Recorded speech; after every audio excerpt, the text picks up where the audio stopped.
Hola, veus, els Mossos d'Esquadra han detingut un conductor de 63 anys i nacionalitat italiana per circular a 194 km per hora en un tram limitat a 100. Els fets van passar dilluns 1 d'agost durant un control de velocitat que els Mossos d'Esquadra van instal·lar al punt quilomètric 1,7 de la L11 dins el terme municipal dels Alamús. Els agents van aturar el vehicle i van identificar el conductor, que no tenia residència a l'estat espanyol, i el van detenir per circular a una velocitat penalment punible.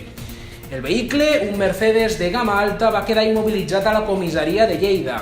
Un cop en dependències policials, els agents van comprovar que aquest mateix vehicle havia estat fotografiat per un altre radar a l'autovia A2 minuts abans, circulant a 168 km per hora. A més, el 30 de maig, un altre radar va enxampar aquest mateix vehicle circulant a una velocitat superior a la permesa a la Garrotxa. El conductor passarà properament a disposició judicial.